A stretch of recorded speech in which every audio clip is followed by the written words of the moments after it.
Alright, we're literally fresh off of our reaction video, which is up currently right on this channel. Probably right the next video, if I had to guess, because that's how it works here on YouTube.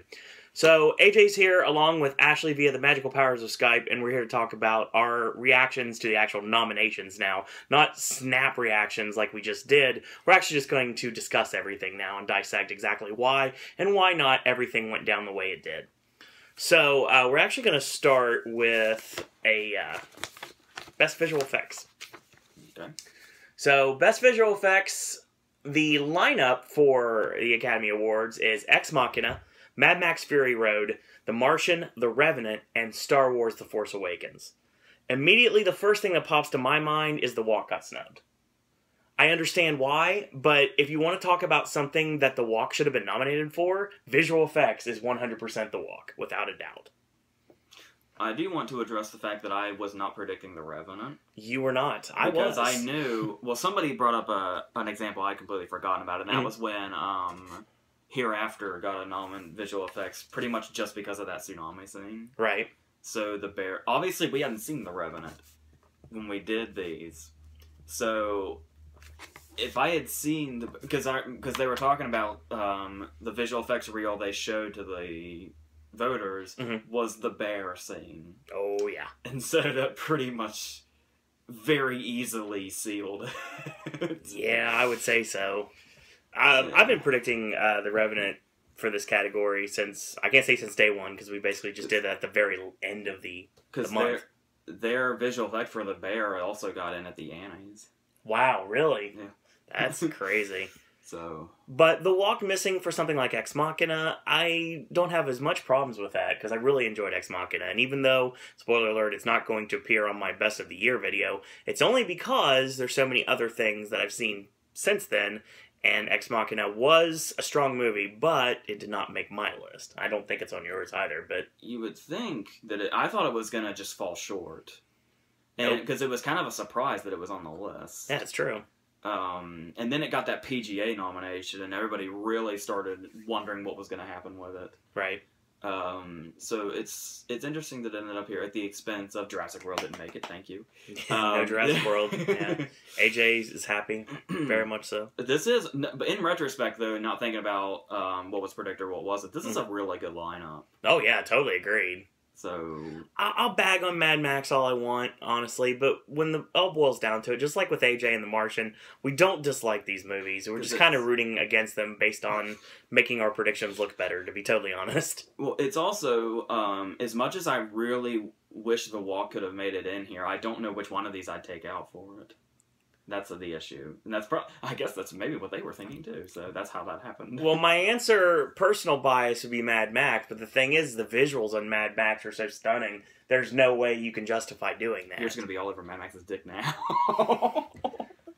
No, I'm not. I'm just saying that if you were right before we turned the camera on, you were so angry about it getting 10 nominations. I'm still angry about it getting 10 nominations, and once more, I'm going to dissect the reason why. But I can't really think of any movie on that list. Like you said, there's nothing you really can take out. Andrew Jackson came back from the grave to make Mad Max. I mean, look at that. That's fair. That's fair. Ashley, any thoughts on visual effects before we move on? I'm just overjoyed. You know, I sort of called it, didn't I? I said if Ex Machina got in, I'd be satisfied. So yeah, of course. I don't give a shit about the other four. Well, to be Ex Machina made it in against all these big budget blockbusters is good to see. To be fair, you were the one mentioning Ex Machina all year. Yeah. Again, keep in mind. Here we go. Not today, but like next week is the... Yeah, actually, this time next week is going to be the first anniversary of that film being released in UK cinemas.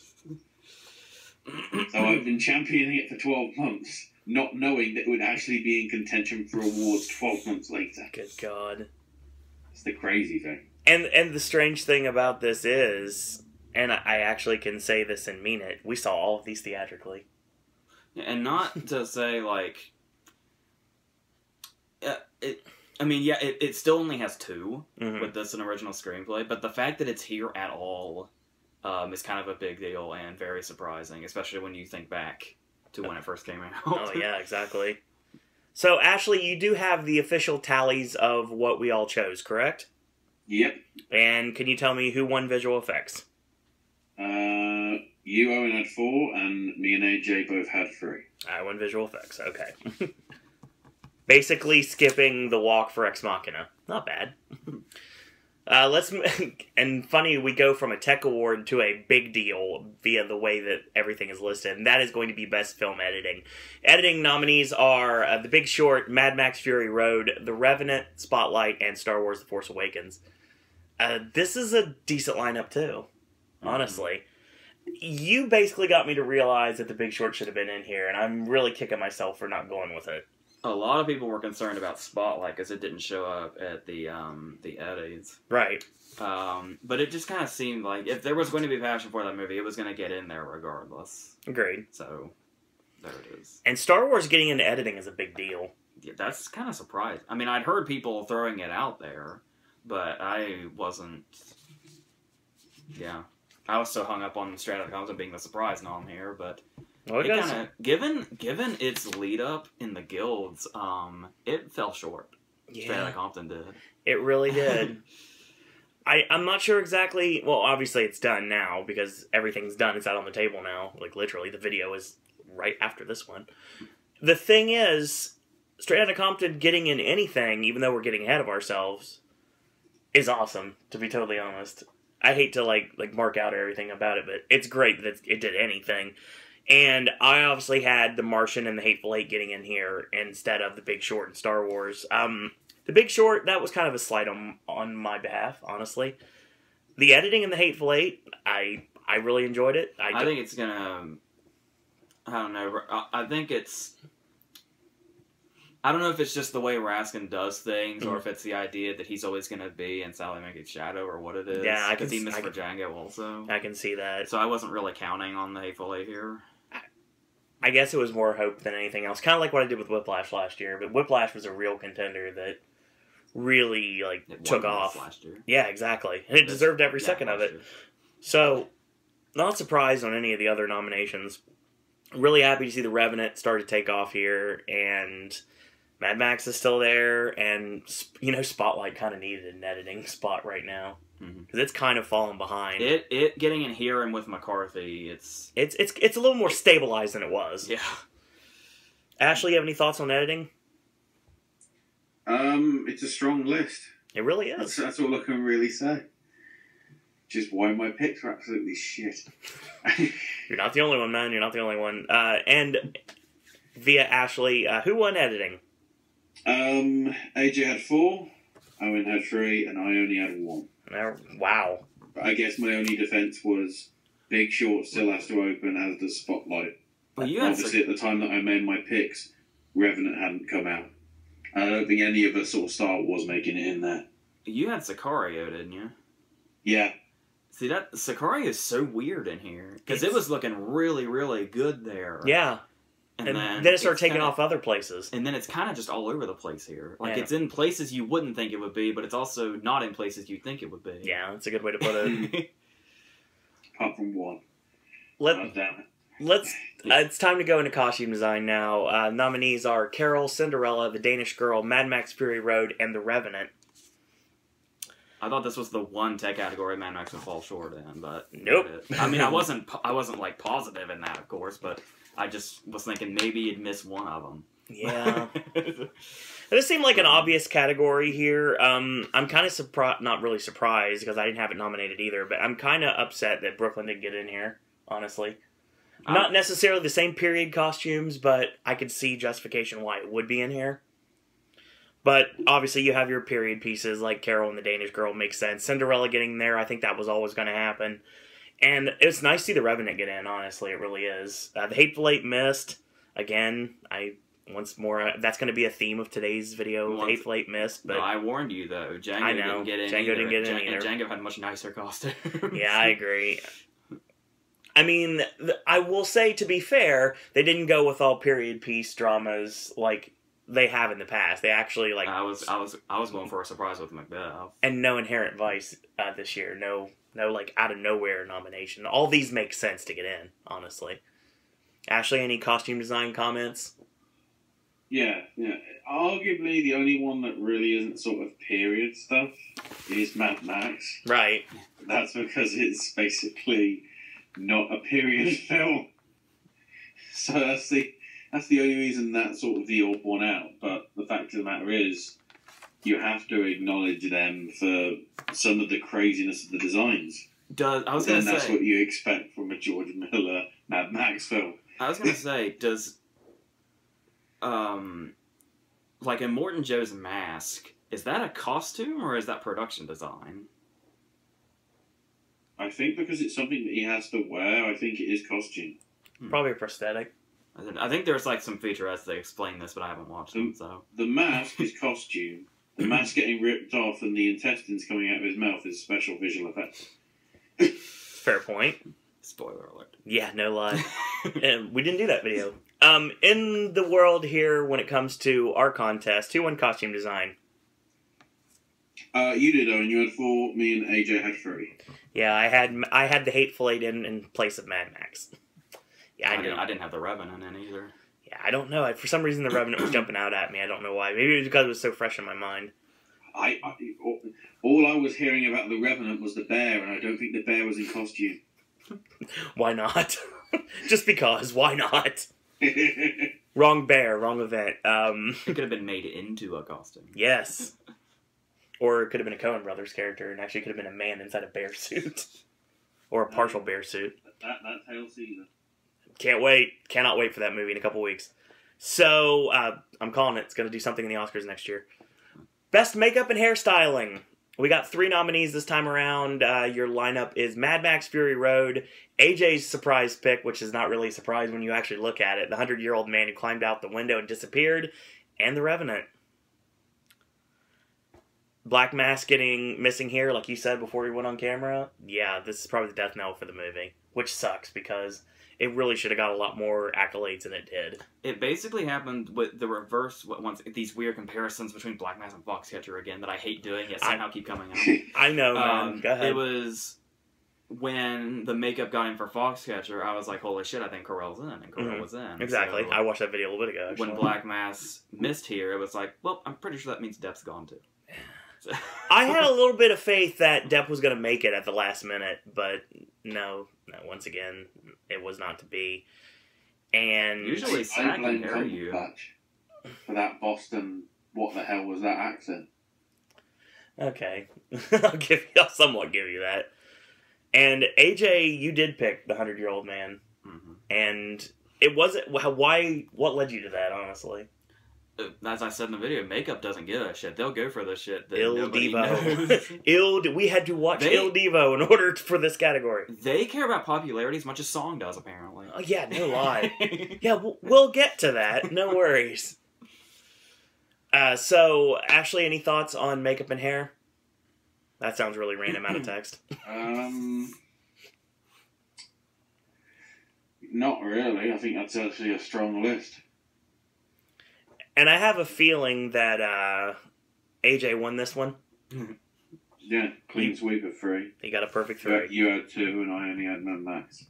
So I think Mad Max is probably going to win it anyway. So I don't know. I mean, Revenant's got a chance. Yeah, especially if they take 100-year-old man who climbed out the window and disappeared. Sweden is going to go, what the fuck?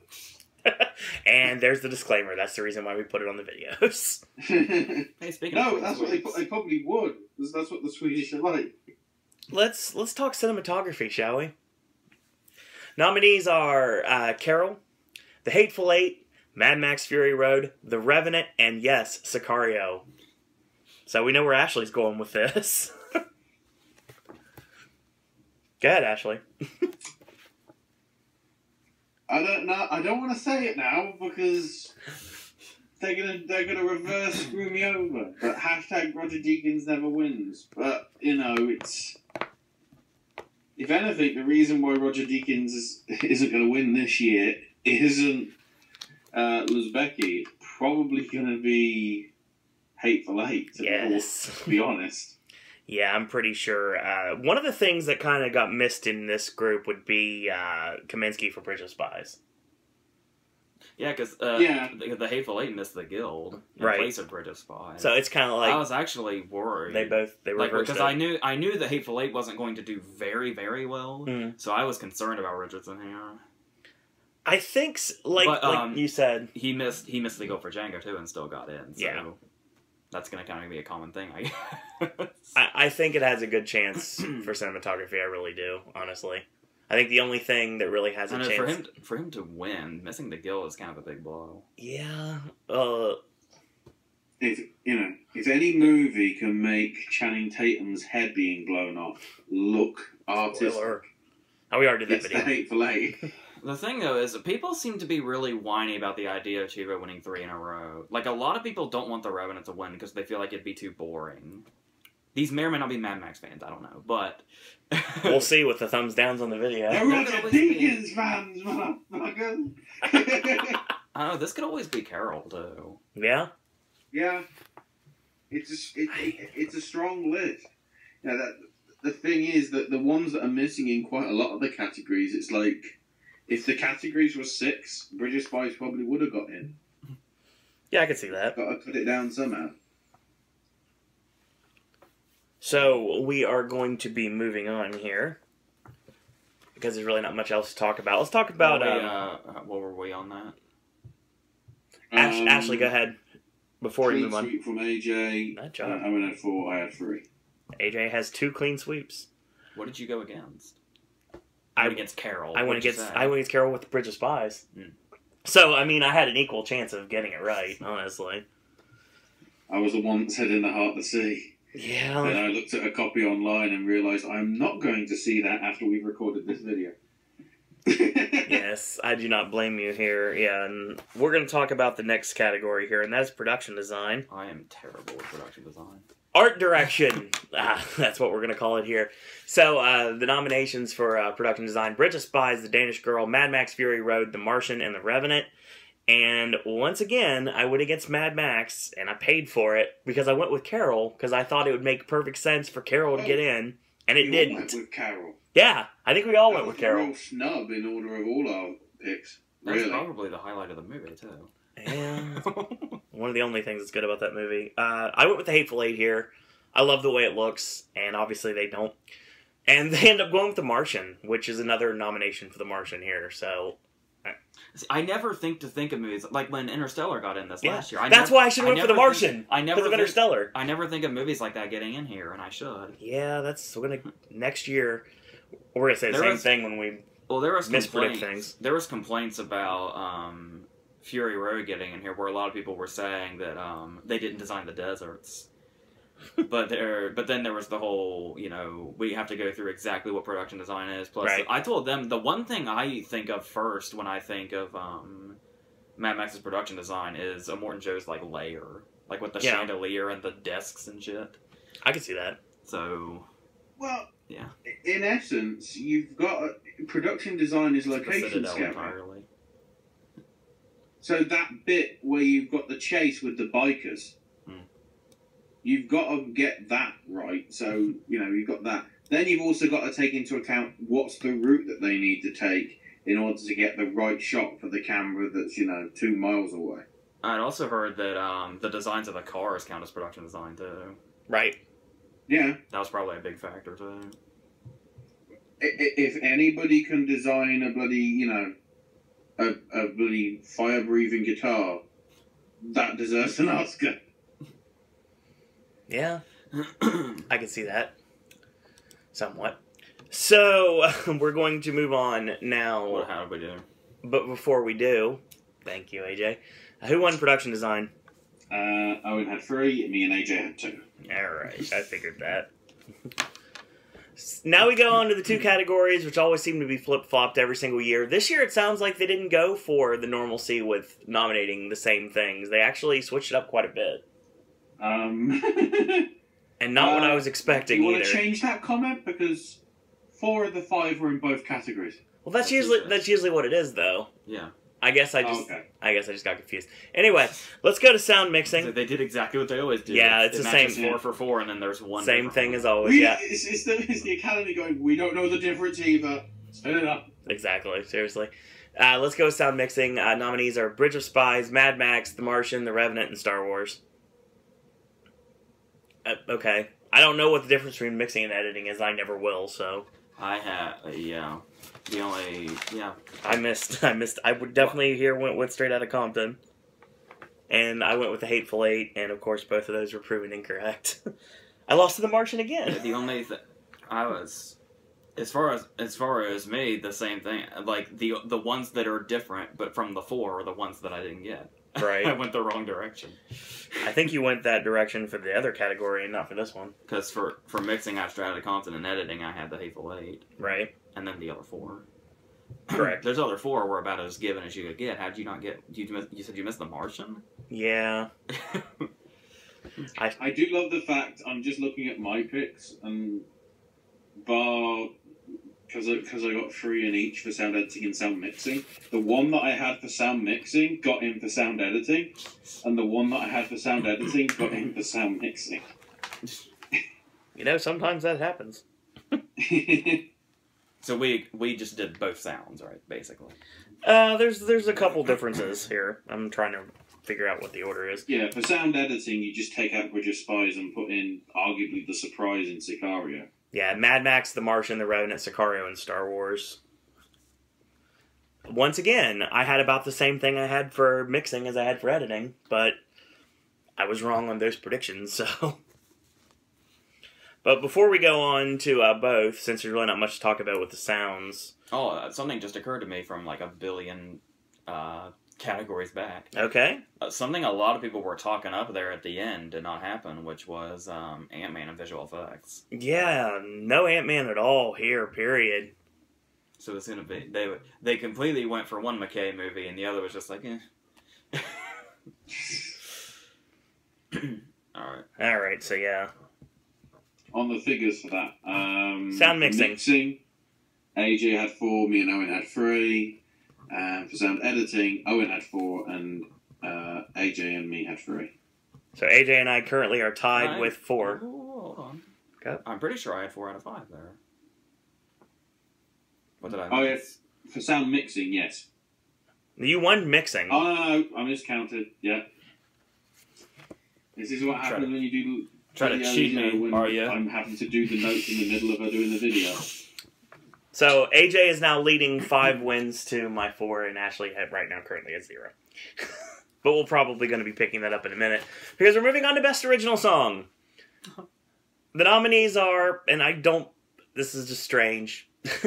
It's The Weeknd, which has earned it from 50 Shades of Grey. We have a song from a movie called Racing Extinction, called Manta Ray, which no one's ever heard of, that we're aware of. Doesn't even have an IMDb page for this song, by the way. Last time that happened, the song got disqualified. Let's see what happens. Yeah, that's right. Let's just see what happens. Oh, God. David Lang, which is Simple Song number 3 from Youth, and Lady Gaga and Diane Warren, Till It Happens to You from The Hunting Ground, and Sam Smith. Sorry, this is breaking news. I don't mean to interrupt here, but this is fucking big. Oh, boy. Alan Rickman's died. Oh, yeah. You didn't hear? You just found out? Oh, you have to stay away from social media. I heard, like, right before, like, it was like 8:15 this morning, and I was like, why? It's still safe for me to go on the internet, and that's the first fucking thing I saw, and it was... Yeah. I got a text from Travis basically saying that Snape has died. But listen to this, though. In those words. Listen to this, though. From what I understand, obviously he's a Brit. Right. He was 69. Right. And it was a cancer he had that nobody else knew about. Right. Just fucking like Bowie. Yeah, exactly. Yeah. It's yeah. I mean, I'm guessing his last performance is going to be Alice Through the Looking Glass. Oh, no. Oh, no. That's all I can think of. That's almost as bad as Bob Hoskins' last movie being Snow White and the Huntsman. Oh, God. Wrong for the same reasons. Yeah. Yeah, we are definitely going to be planning on talking. We were going to mention that, and we forgot. Well, the thing is, we got talking and everything, and then Ashley says breaking news, and I'm thinking to myself, I was like, wait a minute, what has been going on? Please tell me the song got disqualified. And the next... because that's what it seemed like it was going to be. And then Ashley comes off with saying what we knew earlier today, but then again, I completely forgot. Not really forgot, but I knew you haven't been on Twitter, but I thought that someone would have let you know. No, I don't have friends that are that interested in movies. Yeah, that would I have. didn't want to go anywhere near the entertainment pages because I knew. I guess I thought the top story would be Oscars. Yeah. That's Probably it isn't. I should probably go there now because it'd be. That's actually kind of better, because had we said that at the beginning of the video, like we were going to, we would have been the ones that broke it to him, and that was that would have been horrible. Yeah, top story overall, not even on the entertainment section, is the fact that yeah, the Oscars is only number 4. Holy shit. It feels so insensitive to move on now. Yeah. I don't know how to go. Let's just hope there's nobody related to Alan Rickman in the Big Brother house and the people filming Big Brother decided to exploit the situation. I heard about and get that. television ratings. Yeah. End that right, end them up. You dumb shit.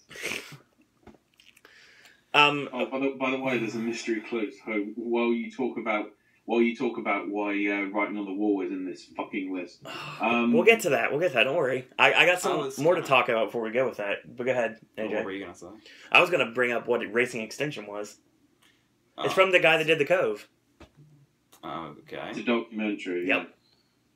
Oh, it's financed by Elon Musk of Tesla. Correct. The Tesla movie.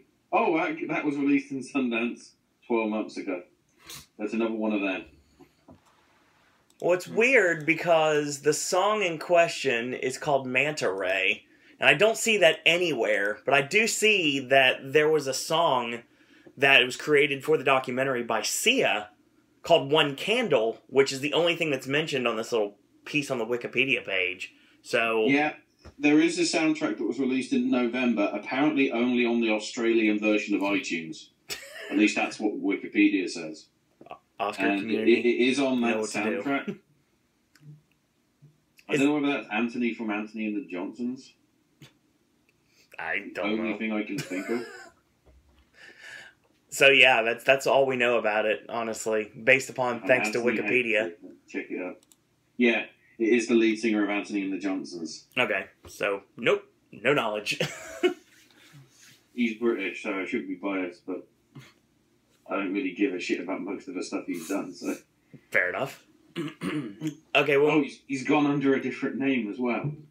That sounds like it's Hawaiian. All right, so I guess we move on here. I have to check something real quick here. What the? Just hold on.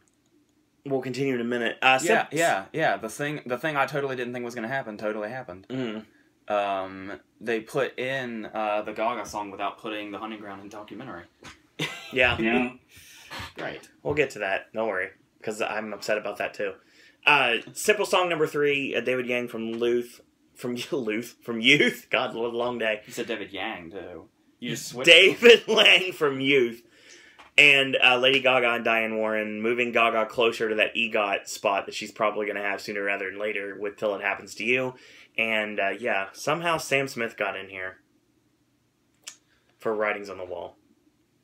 Congratulations, Spectre, you have an Oscar nomination. Well, it's like I was saying. Along with 50 Shades of Grey. It's like I was saying, though. I think... Not the right 50 Shades of Grey, but go ahead. Yeah, we'll get to that, don't worry. I think the past few years have kind of been leading to the point that we can almost kill this category. We don't have the solid songs that we used to have back in the day. We used to have a really solid original song category, and now it's kind of like, well, we're going to throw these 5 filler songs in here, and there's a couple people that are popular right now, like The Weeknd and Sam Smith. We might as well throw these in here. I mean, it's not the equivalent of what they do at the Critics' Choice Awards, turning them into the MTV Movie Awards, too. That is funny as hell they went with another 50 Shades song and not the one everybody was. Yeah, they went with The Weeknd instead of Ellie Goulding, which is really weird, because that song was actually the one that everybody was hearing about, and I saw that Earned It was on there, and I was like, yeah, they're not going to nominate 2 of them, we're just going to nominate 1, so I think they'd nominate Goulding, but I didn't realize that that Canadian tool, The Weeknd, was actually going to be a part of this, and that's the reason why they ran with it. It was number 3 on the Billboard Hot 100, so, I mean, they went with a popular song. And it's the only popular song on this list. To their credit. Besides Writing them All. It's not really a popular song. It kind of is. At least Youth got something. Yeah. I mean, I'm trying to see, yeah, I mean, it's done okay, but I mean, there's been a lot of better Bond songs that have done better music-wise, so, and awards-wise. Yeah, Sam Smith's not winning this, but he's in there.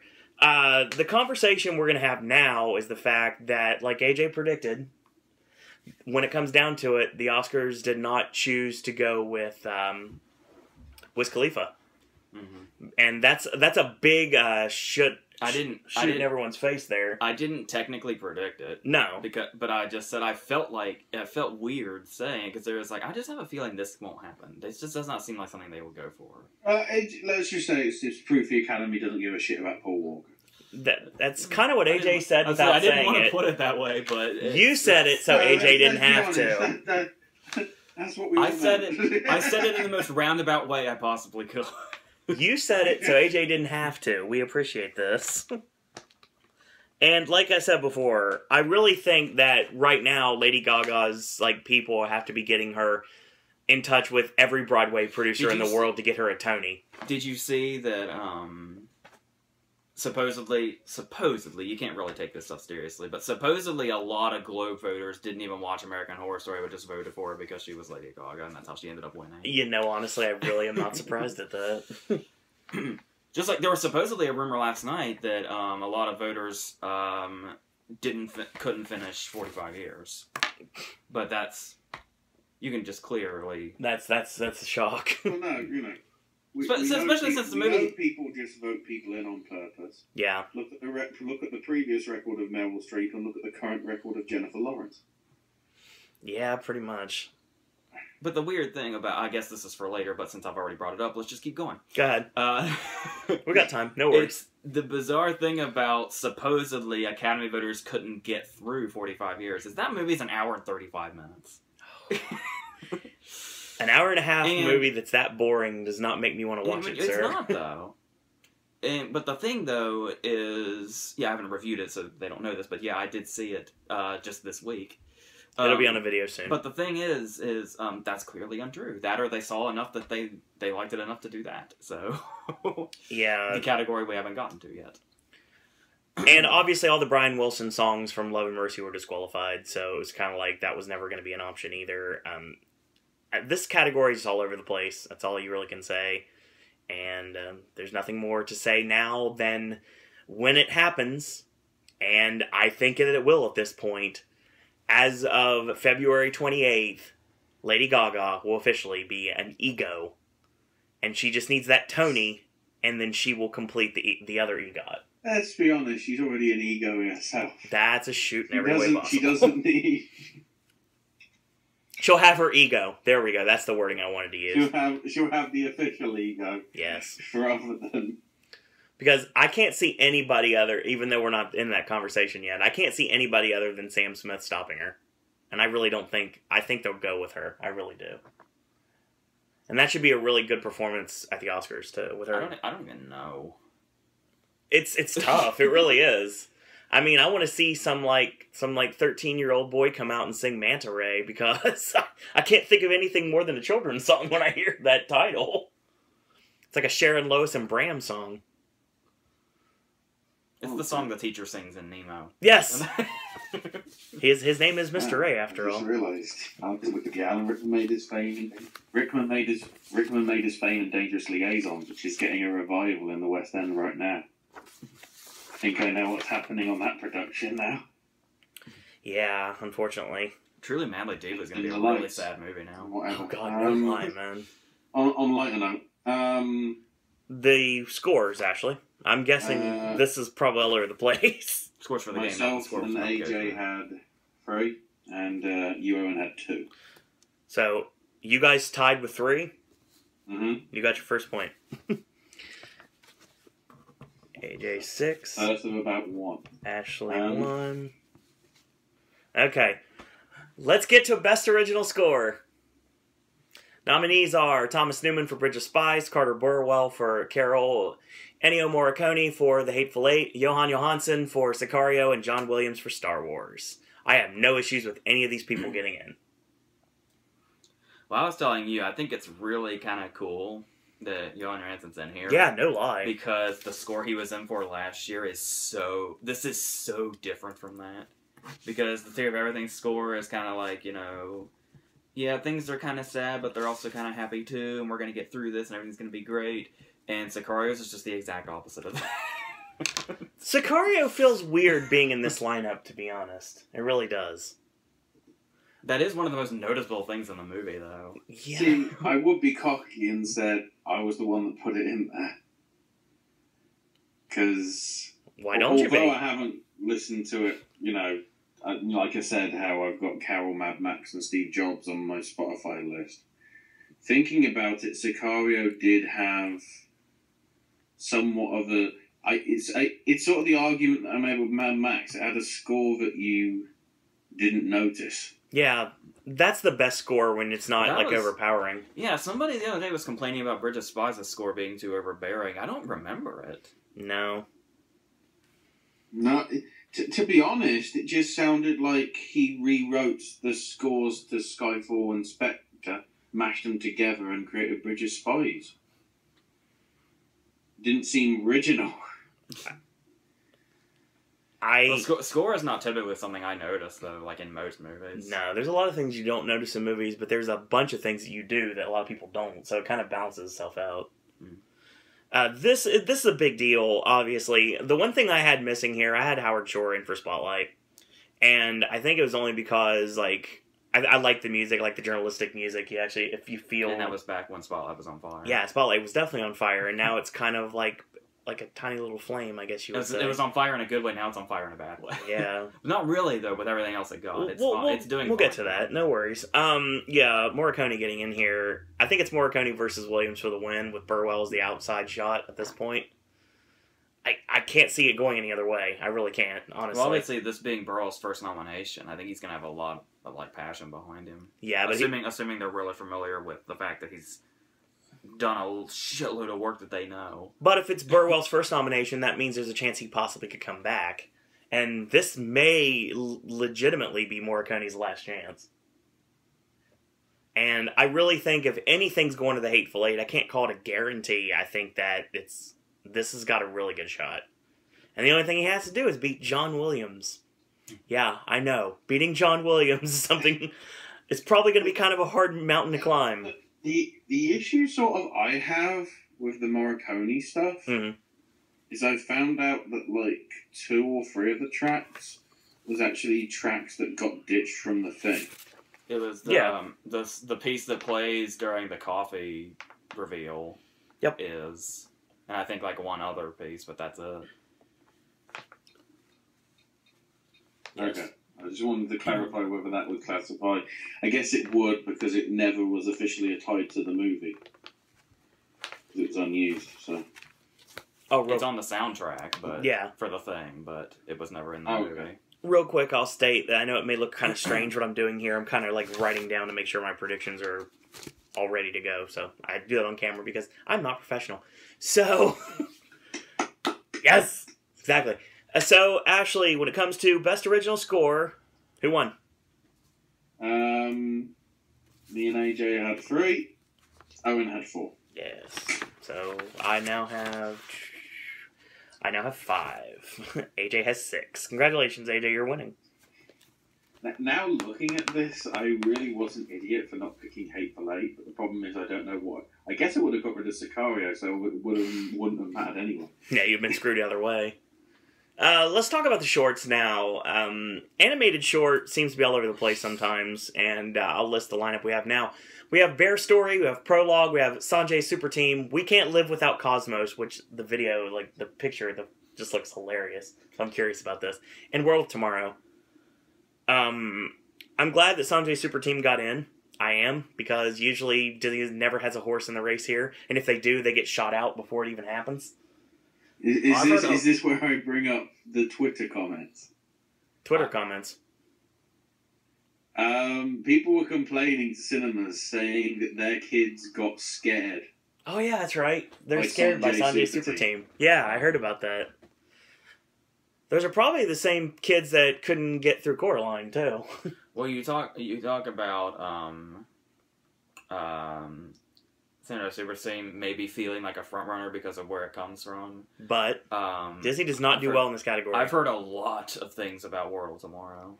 Yeah, it was one. It's the only other one that I had in here, and it's the one that I've heard about based on the other one. But like I said, we can't live without Cosmos. Just looking at that picture, it makes me want to watch it immediately. I don't know. That's also good. Yeah, but The title sounds kind of serious. I bet this is a secret campaign by Neil deGrasse Tyson. Oh. But I yeah, don't think we can live without Cosmos anymore. oh god. So I will say right now that my animated short was not so stellar this time around, but hopefully everyone else did something here. AJ, do you remember anything you had, or I had 3 of those. I had Prologue, Sando Super Team, and World of Tomorrow. you have Prologue? Okay, I didn't. Bear Story looks like something I watched in kindergarten. It does. I can't really... Yeah, the only one that we missed out on was Bear Story. So Ashley, who won? AJ had 3. AJ? And you and me, Owen, had 2 each. So, AJ now has 7. So Yeah. AJ's winning currently. Live. In essence, what's happening here is the karma for me winning at the Globes.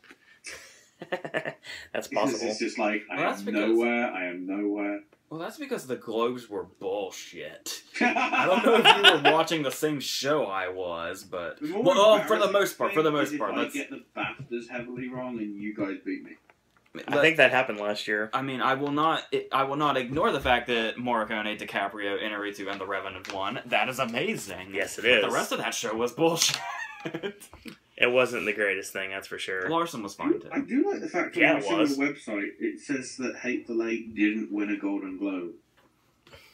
It says it's nominated but didn't win. Maybe it's not updated yet. No, they had all the others with Lazy. Golden Globe nominated and Golden Globe winning and BAFTA nominated. Lazy. Lazy. So, Like the people that run the Athena Grand so they weren't website. paying Lazy. attention to computer screens, were they? Boo. Alright. Okay, let's... Before... See if I've updated that, because otherwise that's going to sound really... We're getting close to the top. Let's do this. We're going to go to a Best Live Action Short. We have Everything Will Be Okay, Ave Maria, Day One, Shock, and Stutterer. Yeah.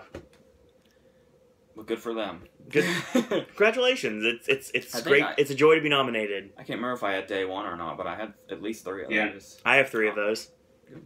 I should have 4 then. Ashley, who won? I was the one that... It was the only one that got Everything Will Be Okay. Wow. But, yeah, Owen and me had 3, AJ had 4. Okay, so AJ wins again. AJ now is at 8, and I'm at 5, and Ashley, you have 1. Creed isn't even nominated for an Oscar, apparently. Really? Or Star Wars. Yeah, that's the text I got And this Hateful morning. Eight still hasn't won its Golden Globe for its score. I better tell that to Quentin Tarantino, because then he'll rip the shit out of Viv. Pretty much. Alright, I really screwed up on this one. Best Documentary Short, we have Body Team 12, Chow Beyond the Lines, Claude Landsman, Spectres of the Shoah, A Girl in the River, Price of Forgiveness, and The Last Day of Freedom. Yeah, I did not do well here. AJ, I think I had 4 out of 5 again. I think you did. But the question is, how did The one we all AJ... missed was Claude Landsman's Spectres of the Shoah. Which is interesting, because I've never heard of some of these things, but that's what happens with the short category, because these are the hardest things in the world to find. Well, to be honest, the main problem you had, Owen, is you went with too many films in the second half of the alphabet. I just picked around, legit. I just randomly picked ones, and I got lucky with Body Team 12 and Last Day of Freedom, I guess. So, who officially won? AJ had 4, I had 3, and you, Owen, had 2. God bless American Dad. You are leading with 9 right now, sir. Best Documentary! We have Amy, Cartel Land, The Look of Silence, What Happened, Miss Simone, and Winter on Fire, Ukraine's Fight for Freedom. I'm really surprised Amy actually made it. The documentary frontrunner never makes it. No, it really doesn't. What Happened, Miss Simone was something I probably should have went with, but I didn't know enough about it. I didn't know it was about Nina Simone, so that's the reason I didn't go with it. I was thinking I heard about that movie like 2 years ago. Yeah, it seemed like something we've been watching in the past, but unfortunately not. You see, the 3 I got, I'd heard of. Or had seen. What Happened with Miss Simone and Winter on Fire, I didn't even know that they existed. That's usually what happens in some of these categories. You kind of forget about things. They just kind of pop up one day. And then... And once again, Meryl Streep's campaigning flopped, because Hinami Malala didn't make it in. I'm sort of pleased. Marilla's proved she's human. We also have Michael Moore getting snubbed, too. That wasn't really surprising this time around. You see, that's the thing. When you told me there was a Michael Moore movie coming out, I was like, well, you could have told me, because I didn't even know that was even coming out. Yeah. Or it even been released. They're not really promoting it very much that I've seen anywhere. I think after Capitalism, people kind of lost interest was in it Slacker? Was it Slacker Uprising, one of his last films? I'm trying to think. I thought Capitalism was the last one. No, but he did Slacker Uprising, didn't he? Slacker Uprising? I don't remember. I don't remember off the top of my head. I think. Right. But to Google. Well, it's... I hear a lot about Cartel Land, but I'd say it's between the two. And Yeah. The Look of Silence. I think you have a good chance on that one. So yeah, documentaries are kind of all over the place. You never know what's going to win. Usually... Oh, I see. It was a free movie for It was a free movie for America and Canada, but we had to pay for it on bloody DVD. Fair enough. Not so much for you. And again, I did get it in the pound bucket, so... Alrighty then. So, we're going to move on, but before that... Ashley, who won? Me and Owen had 3, AJ had 2. Alright, Owen has 6. Ashley now has 2. AJ still has 9. Best foreign language film. Well, this is always a clusterfuck, and I fucking knew I even said it in the video, I think. I should have gone with Embrace of the Serpent. I don't know why I didn't. You really did. As soon as I figured out that my lineup matched the Globes 4 for 5, I should have known it was wrong. But I didn't realize that till afterwards. Yeah, that's kind of a problem. So, for Best Foreign Language, we have A War from Denmark, we have Embrace of the Serpent from Colombia, Mustang from France, Son of Saul from Hungary, and Thebe from Jordan. Yeah, Son of Saul seems pretty obvious right now, and judging on my predictions for the Golden Globes, I probably should have went with it. But just like I said in that video, this is where it actually applies. The movie that's the front runner in documentary and foreign doesn't always win at the Oscars. Usually, though, when there's really nothing to fall back on. No. Because, like, that year, the year we always go back to is when The Secret in Their Eyes won over A Prophet and The White Ribbon. Right.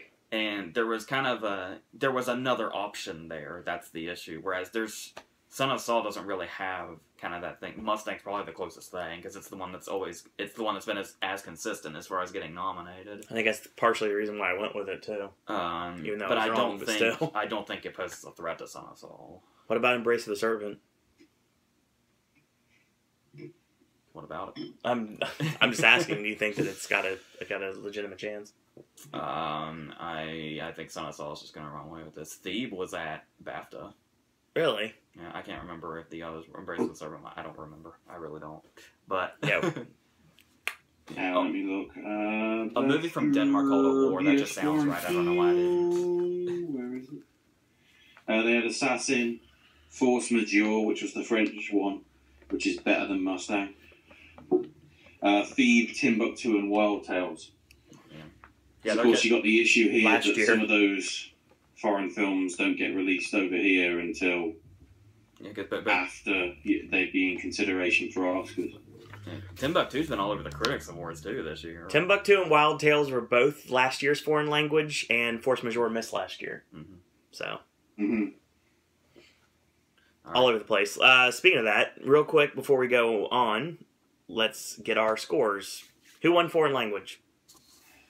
For once, me. Oh, nice. Good job, man. I actually won outright. I had 4, Owen had 3, AJ had 2. AJ currently has he has 2 perfects right now. He has 2 categories where he got perfect. That's the reason I put an asterisk by the name of it if you're looking at my paper, which obviously you can't because you're there and I'm here. That should be the last one as well. Yeah. I don't want to spoil it, but AJ's the only person that went perfect. He went perfect in 2. Yeah, of course. Best animated feature. What? This always gets a curveball thrown in every single year. I will say, I kind of mentioned this in the other video, but there was so much pandemonium. Yeah. I'll say it again. Throughout this week or so, I was really worried about Anomalisa. Same here. Because of the whole, supposedly last year, there were a lot of different things that came out, but supposedly the most popular theory was, the reason the Lego movie was snubbed was because the Academy has some really strict definition of animated. Yeah, which exactly. Apparently it didn't fit or something. Perhaps they just don't like Will Ferrell.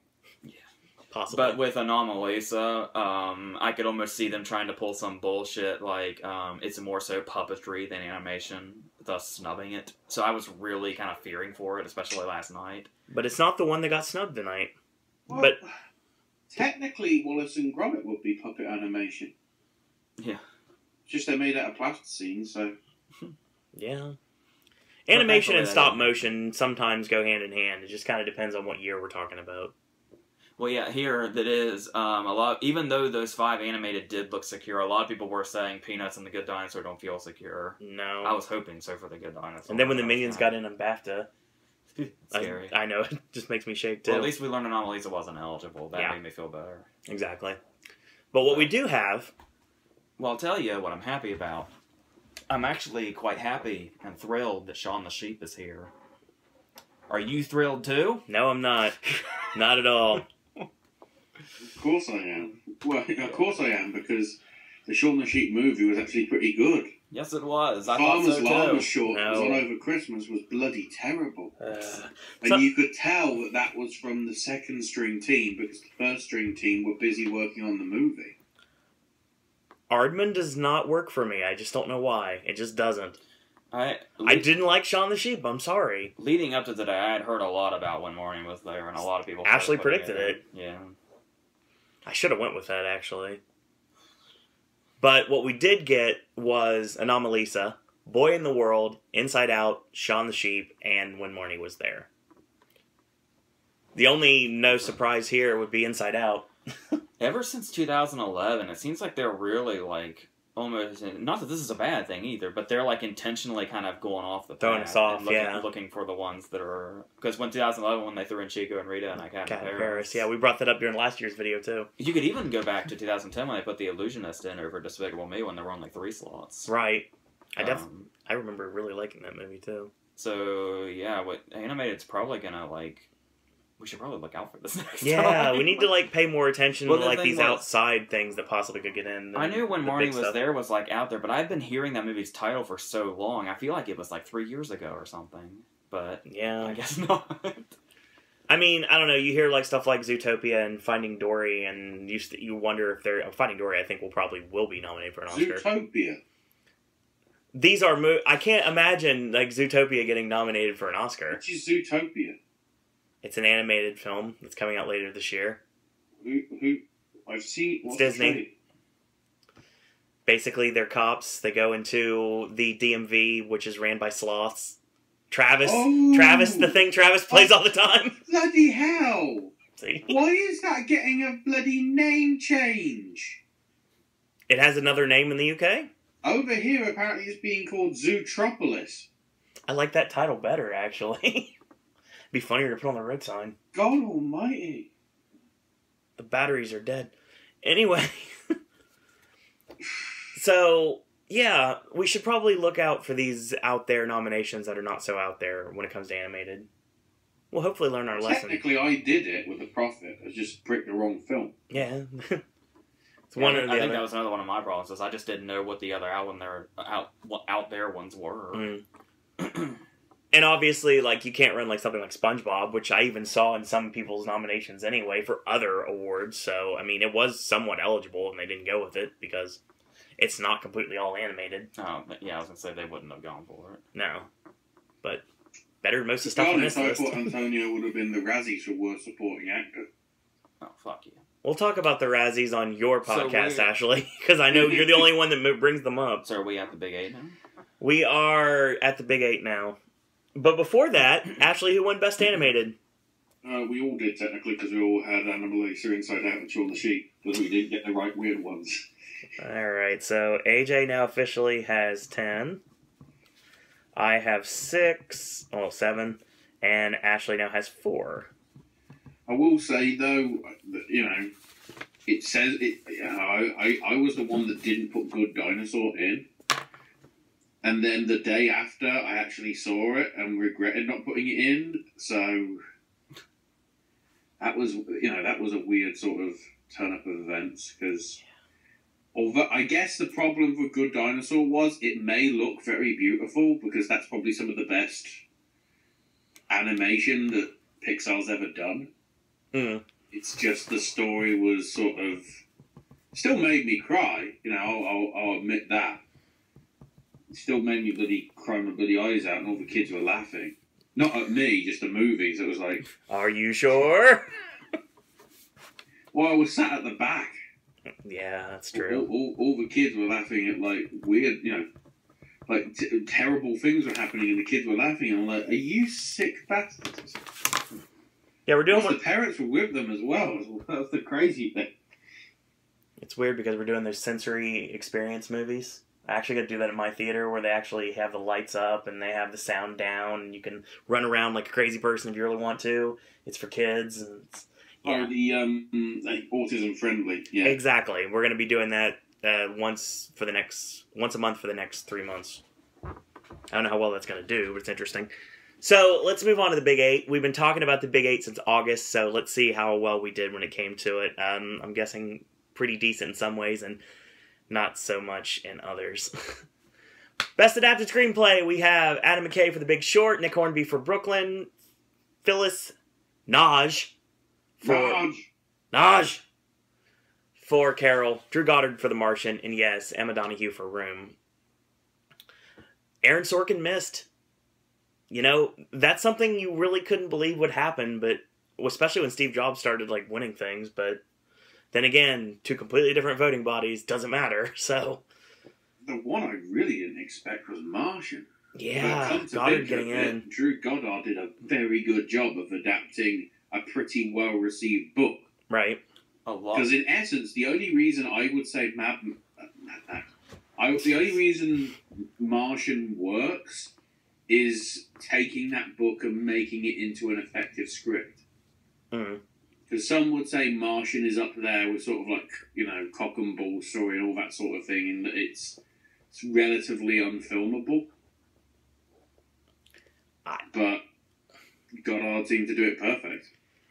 I didn't go with it, but I'm really happy Nick Hornby got it in here.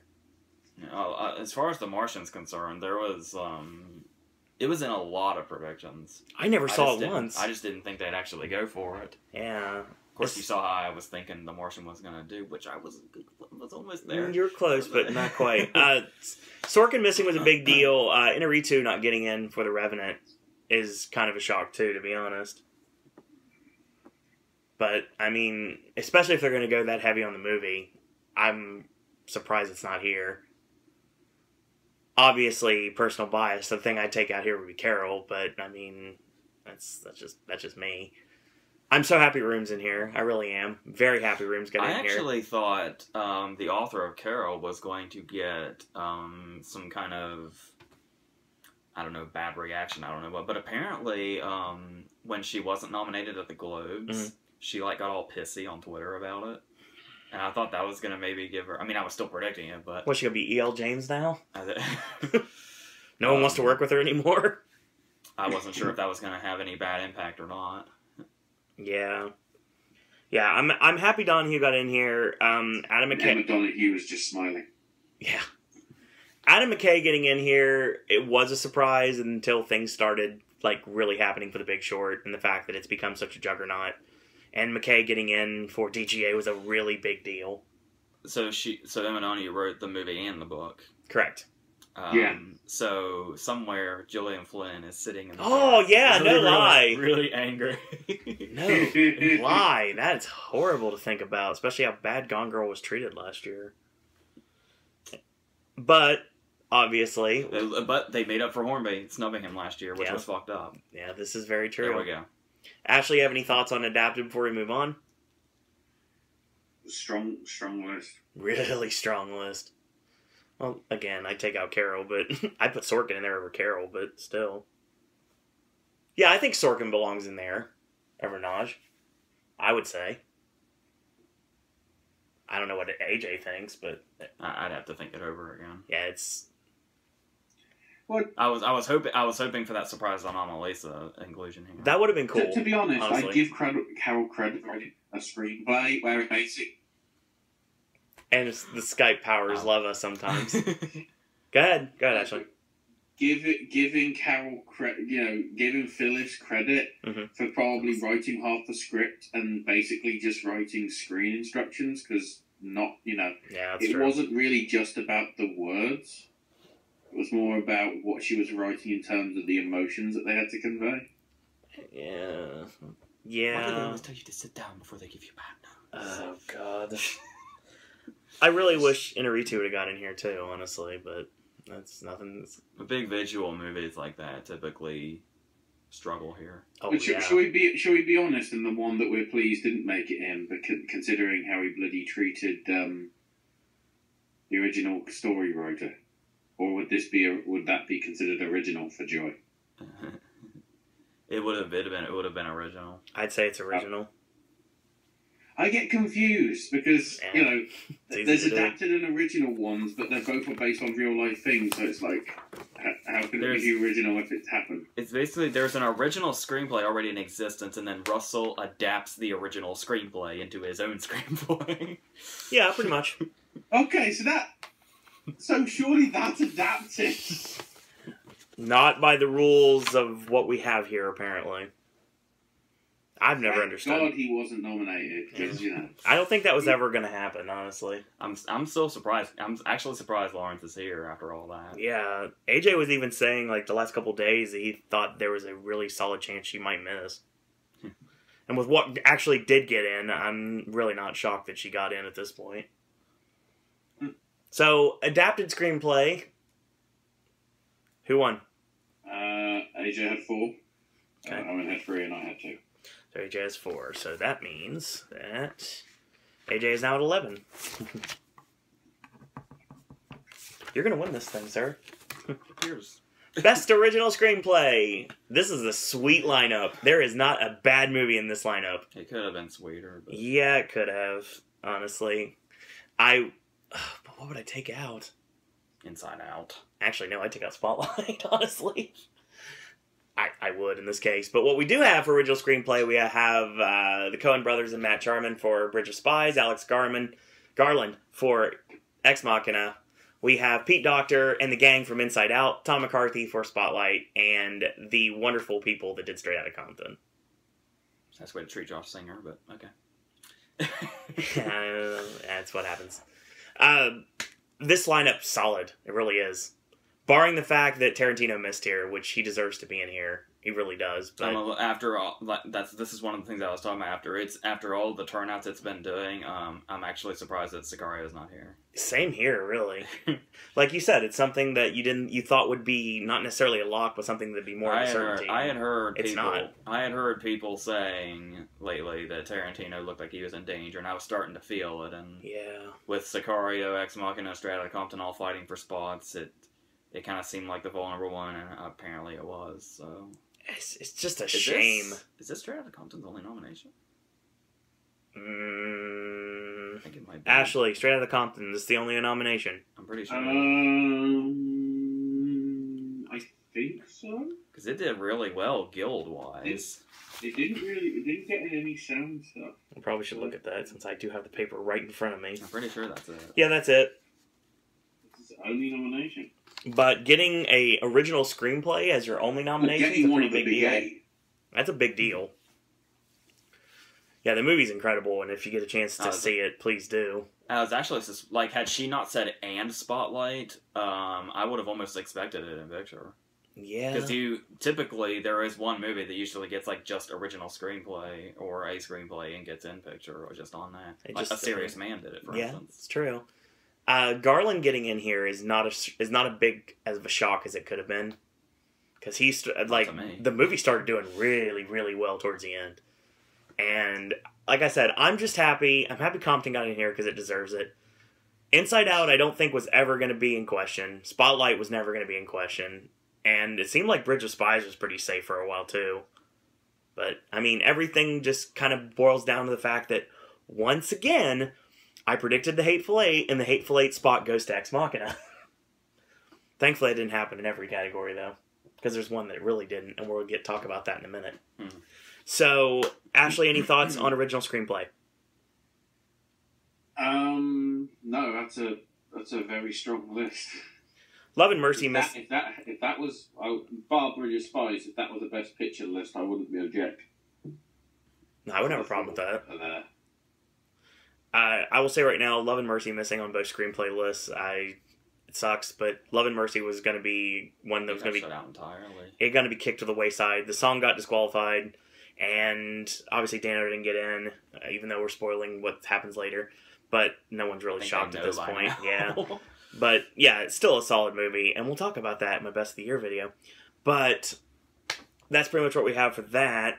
Ashley, original screenplay, who won? 4 each for you and AJ, and I was lagging behind on 3. So AJ is now at 12. I say lagging behind, what am I on at the minute? 0-8. Ashley, currently you are at 4. Okay. So you are down 4 right now. I might get a quarter of them. Maybe. Best Supporting Actress. Oh my god. We have Jennifer Jason Leigh for The Hateful Eight. We have Rooney Mara for Carol. Rachel McAdams for Spotlight. Alicia Vikander for The Danish Girl. And Kate Winslet for Steve Jobs. Wait, it was for Danish Girl? Yes. They fucking... Yep, exactly. Same thing, man. Same thing. Bloody hell. I think she's in that movie more than Redmayne is. By the way. That makes sense. She's the lead. Arguably, she is the Danish Girl. I'm not really... I mean, yeah, Winslet kind of just... I just don't get it. But everything is kind of... It's hard to be mad for me when Lee is in there, because I was worried about that. Given the role and the fact that The Hateful Eight didn't really make a big impact, I was really scared about that going into that. I think that was the one nomination above Morricone that was going to be a lock. And she kind of pulled a Burwell here. She's been around for so long and had so many really strong parts. This is her first nomination. Good God, really? Yeah. That's insane. Is this McAdams first as well? Might be. Yeah. Yeah. And obviously Vikander's first. Because did Rooney Mara get in for Dragon Tattoo? Yeah. Yep. So, here's the weird thing right now. Obviously, a lot of us were predicting Vikander for Ex Machina. That double nom really looked likely there after a while. Yeah, you got me believing it was going to happen. I was unsure about it in the video, but in the time that's passed since that video, it started to look better. Agreed. I guess I was right then with my wrong category. But what was my prediction for Best Actress? Alicia Vikander for Something. I got it right. You had that in leading though. You had it in leading, man. Yes, but no. No. I will admit it was the wrong category, but it was like the Academy they weren't gonna give her 2 nominations in the same category. I feel they went with the wrong one. Yes, clearly. Because to be honest, if Vikander got in for Ex Machina, she'd be a strong contender behind Liam Winslet. Oh god, we've lost him. So, you might want to shut that off because you're annoying them. It's restarting. I can't do anything. I have to wait for that to do. I was going to... Go ahead. So basically what AJ was going to say... Muted, it'll do that. There we go. Okay, what I was saying was, regarding Winslet. Live television. Regarding Winslet. Right. If she should... Because this looks... I don't know. This still looks relatively open. Because there was a lot of talk about Mara. Right. But Carol's in an interesting place right now, so that's kind of hard to say for sure. Not to say that that'll have a full impact on what happens tomorrow, but the point I'm getting at here is, should Winslet take SAG? Which could happen. I'm gonna tear this room apart. I'll put it back together for you and everything. But this room is going down if Winslet takes SAG. Because if she takes SAG, there's a likely chance she could take BAFTA, and then what the fuck is going to happen? We're not going to be in this room. That so would it's not the living be, room, and you're not going to have more things to throw. That would not be... I mean, if that is... Not only is that just not a winning performance, but a second winning... Yeah. I kept saying what happened at the Globes I don't think is going to be a huge factor. But the fact that Winslet's in here... I'm not just... Forget predictions. Forget the fact that I was doing the whole Winslet will get snubbed surprisingly thing. Right. Just in general, I really don't like that Winslet's in here. That's clear. That's clear to me. Maybe I just need to see the movie again. I don't know. But we've seen it once. I don't think you've seen it since we saw that sold-out showing in Athens. And that was 3 months ago. God. You need to watch it again. So yeah, because any like good fortune Steve Jobs has had, I've been saying fuck you, forgetting that I really liked the movie. Yeah. But it's just but still, even in regards to that, the idea of like Sorkin missing and stuff like that, I do feel there is better stuff. So, and like I was telling you, I hate what award season does to me as far as how I feel about movies themselves. You hate movies that you don't hate. Yeah, like this whole The Martian thing. Yeah, I know. Like, I almost celebrated when Ridley Scott was snubbed just because I knew it was going to happen. But at the same time, it was like, but I keep forgetting that I love The Martian. And if once all this blows over and I see The Martian again, which will probably be very soon, I'm going to love it like I always did and be happy that it has picture and Damon and screenplay and all that. Just... In the meantime, it gets complicated. The computer illegal opt in the middle of the video. That's what exactly happened. So we lost Ashley completely. It gets complicated when you love a movie in award season and your predictions clash because you don't want to look foolish, but at the same time, And then there's the whole Hateful Eight thing. I wasn't supportive of it because I thought it was jinxing it, but it just turns out that I just had the right feeling that they weren't going to go for it. I still don't understand. But staying on this category, since we have to right now. Staying on this category, yeah, I was very relieved to see she was first too, so that they just got it out of the way nicely. That was helpful. I was really worried about that because it really just the performance itself, on top of the movie itself, it just kind of seemed like the stars were aligning that they might not go for it.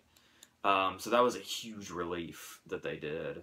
And quite inspired of them, too. Oh, yeah, because that is a crazy-ass... I mean, they go for crazy-ass performances, too, like Kathy Bates winning for Misery, just as one example. But that is, like, a whole other level of crazy-ass performance. Yeah, totally. So, that makes me very, very happy that they went with that. And like I said, it kind of softens the blow the Winslet's here. It's like, Winslet winning the Globe almost ruined my night the other night. I know it did. Like, even Morricone winning, I was just like, that's cool, but fucking Winslet won. I know. But Inari 2 and The Revenant, DiCaprio and all that made me feel better that night, so that's good. All right. Yeah, we're trying to get Ashley back in here. Sorry about that. We're almost done, too. Elizabeth Banks, I know Love and Mercy was never going to do anything, but it sucks that she's not here either. You were hoping for her the way I was thinking about Joan Allen. Yeah, that's exactly what I was hoping for. It's going to be that one that just kind of materializes from out of nowhere. Yeah. You were really trying with that with a couple of people. And I tried it in all 4 categories, and I got 2 out of 4, so... I got none. Hey, at least I had Lily Tomlin all year, and I didn't end up jumping on that train for the end of it, so... Yeah. I didn't go down with the ship this time like I did last time, thankfully. Because I had a big problem with going down with the ship last year. I wasn't sure. Like, I know people are going to be so pissed off that Vikander and Mara didn't move. Because I had a feel that the whole thing of her moving in the Danish Girl just seemed like such a reasonable thing. I don't know how that didn't happen. I know. I understand. I said, especially after seeing the movie. I think she's in it more than Redmayne is. I really think so. I was hoping so much that I was going to get this, and it was going to be like, the Danish Girl. It's going to completely miss, except for, like, the tech categories. And I said that with complete faith that I was right. But I was wrong. And it sucks being wrong. Especially for things you don't believe in. That's even worse.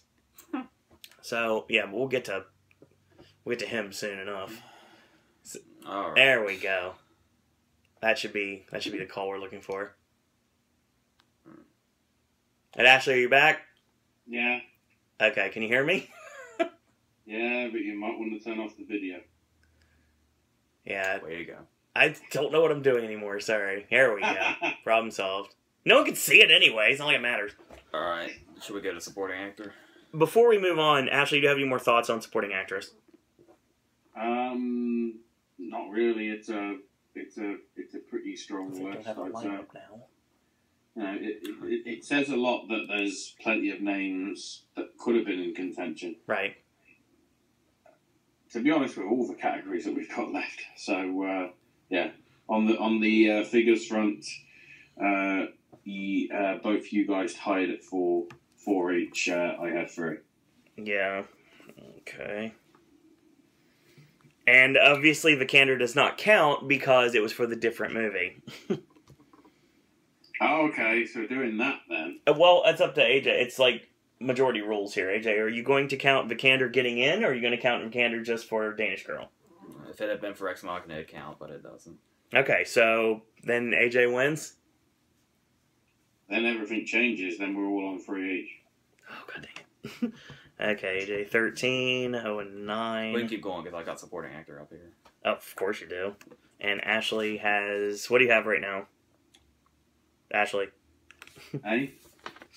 You have I 5. didn't pick Vikander in this category. I went for the other one, so I'm okay. I'm still on 3. So we're all your tied with 3, decision. I won a right? category, Okay. so I thank you all.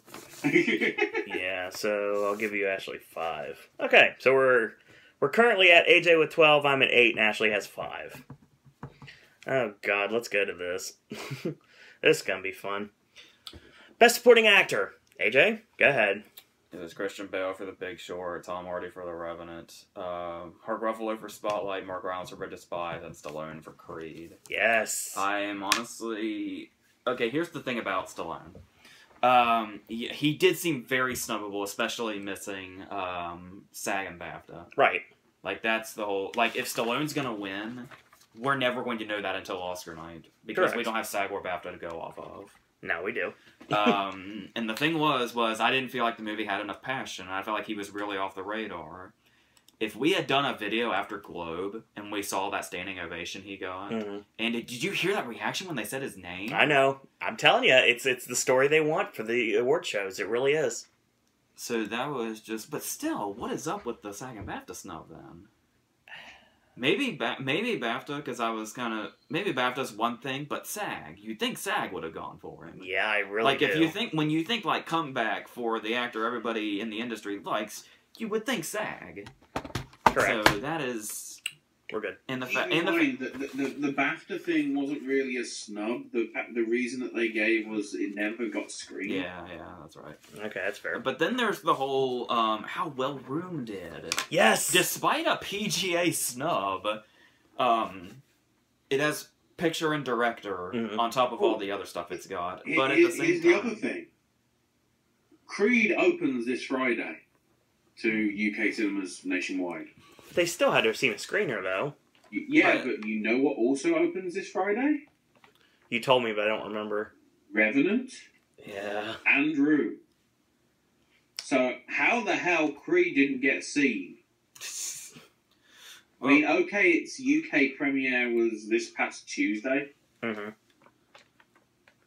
you thought they could have, like, sent presser copies or whatever to the people voting at BAFTA. Because, you know, spoiling later on, Trumbo got in and that doesn't get shown here until, like, first week in February. Like I said, it says Cranston's so that's still, good. like, 3 weeks away. What I was saying was, in regards to SAG and how well Room did, it's one of those things where it's kind of, you're not sure, you know, one way or the other, but looking at how well Room did, it is surprising that Tremblay is not here. It really is, honestly. Like, when you look at the fact that the director's in, if I had known that he got in before I saw the supporting actor nominees, I would have thought he was guaranteed. Yeah, I'd say so. But so that is interesting. Yeah, it's very much Jimmy Kimmel's going to break his heart. he was on Kimmel like yesterday or the day before, and there was to be fair, even in his tiny person state, he was saying that he wasn't expecting to be nominated, but Kimmel was like building it up like he was gonna be. So yeah, I know. I think just on the momentum of Stallone winning at the Globes, all of a sudden it's basically between him and Rylance for the Oscar. That's pretty clear. Yeah, Elba's out of this. Yeah. I'm pretty sure BAFTA's probably going to give it to Rylance. Yeah, considering the fact that there's really not much competition for him. Unless they want to randomly go with unless they give it to Del Toro and then the Oscars look stupid for not even bringing him in. Well, that'd be like when, remember when Tandy Newton won the BAFTA for Crash? Yeah, I do, actually. That's crazy. And also thinking about it, BAFTA snubbed Tom Hardy. Yeah, that's so weird. He had technically three things he could have won for, and he got snubbed all 3 times. Because technically he could have ran for Legend both ways. I knew it in my heart that he would be here. He deserves it. There was just no fucking way. He totally deserves it. There was no fucking. By the way, it's worth noting every time DiCaprio has been nominated for Best Actor, there's a supporting actor from that same movie. Right. Because with The Aviator, he got Alan Alda. With Blood Diamond, he got Jaimin. With The Wolf of Wall Street, he got Jonah Hill. And now he's gotten Hardy. Yeah, it's true. He's the good luck charm. What about... did he not get a nomination then for Django? He did for Gilbert Grape, but he was the supporting. Yeah, but even with Django, although he didn't get the Oscar, look, the supporting actor still got a nod as well. Yeah, oh yeah. 2 for Christoph Waltz. 2. Yeah, supporting actor lineup is pretty solid. My mistake here was going with the guilds, honestly, because I went with Michael Shannon and Idris Elba, because it made sense, but... I had a feeling Shannon was going to fall. Elba was a lot less likely to fall. I'm very, very disappointed about Elba not being here, but... in the fact that I was totally off about Stallone, apparently. Yeah. But the fact that Hardy is here... I'm so happy he's here. Makes up... Like, I'm not even mad about anything. I'm not mad about a single thing here because Hardy's here. I wanted Dano in this lineup, and it actually looked at one point like it might have been an outside chance. And that's another thing about Spotlight strength. Yeah, is the big thing about whether or not Spotlight was strong was, number one, if McCarthy was going to get here after people were starting to wonder, and the fact that one of the guys got in. Yeah. So, Spotlight's doing okay for itself when people thought it was about to really fall off. And The Big Short picked up some more momentum, too, so... Like, a lot more momentum. Like, it's now a real top contender to win. The big thing was that people were saying, should Spotlight fall, what's going to be behind it? And all people were saying, The Big Short, the only trouble is that we kind of need to get a showing for McKay going on. Yep, and then BAFTA happened, then DGA happened, and then this happened. And a lot of people are going to contend for Mad Max, but the fact that it has a bunch of text, it didn't get in anything except for picture and director. I mean, that still could win. A movie like that's all it needs. It still could win, but a movie like that was never going to have any of the other big 8. Think about 12 years ago. No, 13 years ago. Okay. Lord of the Rings. Yeah. I've actually heard a lot of comparisons to Raiders of the Lost Ark's Oscar turnout. Yeah, maybe. Honestly, at this point, I'm looking at this list, and I mean, granted, we're getting way ahead of ourselves, but I look at the picture, and I think that almost all of those have a legitimate chance to win. Not a good chance, but all of them are in contention in one form or another. I think Brooklyn is probably the one that's the least likely at this point. It's the one that's the least of an option, and well, then it's screenplay and Ronin, so. I mean, yeah, it's in the same position Mad Max is basically. We're not quite there, but we're getting to that category, so I'm actually going to go ahead and say this while it's in my head. Go ahead. Looking at the what has happened here, that 2-person race everybody was building up, Ronin's got a real battle on her hands now. Yeah, she does. I'm trying to tell you people. I'm not even sure this is a 2-person race after looking at these. Yeah, I don't know now. But once again, that's not always an indication, but... Because like I said, when you look at all these now, the Tremblay snub's a little weird, even though it really is. I think another problem with that, though, is a lot of people were... he was really being built up and leading, was the issue. which he was never going to get. No, too many people this year. Yeah, as much as a massive irritating category for what it would have been to put him in supporting, he was never going to get in leading. That was his best shot. So like that's where he is at SAG. So I'm glad he's in SAG, to be honest. And SAG, the way SAG goes is SAG doesn't have a mind of its own about where you are. Wherever you're campaigning is where SAG puts you, and there's no discussion about it. Makes sense. Yeah, I'm happy with this lineup. I really am, honestly. The thing that I think hurt Idris Elba was the supporting actor thing, because it's sort of like, you know, the argument, which we'll get to in a minute, or you know we've already covered really on the last few videos, with Rooney Mara being considered supporting actress despite having more screen time, so arguably being lead. No, I ran Mara in my lineup too for leading. So I was thinking about it while watching the movie. I'd still buy that Elba is supporting. When you look at it as Agu being the lead. Well, I guess if you can have Spotlight with just a cast list, and then obviously you can't really have somebody split off as being the lead entirely when it's more of an ensemble piece. But that's just like we were talking about the placement with Keaton and Ruffalo, and how some people said that Ruffalo was kind of a clear lead and everybody else was supporting, and then some people saw Keaton as a lead and then everybody else supporting, and some people said they're both leads and McAdams is also a lead and everybody else is supporting. After seeing it a second time, I very much felt that Keaton was the lead and Ruffalo was in fact supporting. Yeah. But yeah, it seems to change every time. So Ruffalo is definitely supporting for sure. This is a solid lineup. It really is. I can't complain about supporting actor. There's people that should be in here that are not, but I really like this lineup. I really do, honestly. Stallone's the story that the Oscars want, honestly. And I think that say what you want, AJ, he's probably in contention for the win right now. Yeah, like I said, it's gonna come down to it at the very last minute, because SAG and BAFTA won't tell us shit, because he's not there. Nope. That's gonna be an intense night. Now, if Rylance starts losing, that's when this is going to get interesting. This is going to be the first damn category of the night. I know it is. God, it's like we're already done with Buffalo Wild Wings, and the food is starting to settle, and then Best Supporting Actor comes up, and goodbye, food. Best Actress, but before that, Best Supporting Actor, who won? Both of you guys had 3 each. I had 2. Okay. AJ is at 14, I'm at 10. Oh, good, I finally hit double digits. Best Actress. All right, we have Cate Blanchett for Carol, Brie Larson for Room, Jennifer Lawrence for Joy, Charlotte Rampling for 45 Years, and Saoirse Ronan for Brooklyn. Not a very surprising lineup. Probably would have been mine if I didn't go with the Carol double nom. I'm going to go ahead and just... Because I had Rampling in my original lineup before I did the final video.